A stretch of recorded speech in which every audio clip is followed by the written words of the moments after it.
രാജാവും മന്ത്രിയും സഭ വിളിച്ചുകൂട്ടി.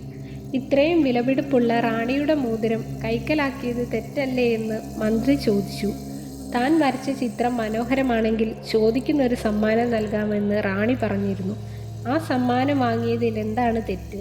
അങ്ങനെയെങ്കിൽ തനിക്ക് മോതിരം സമ്മാനിച്ച ആ റാണിയും തെറ്റുകാരിയാവില്ലേ എന്ന് അയാൾ ചോദിച്ചു.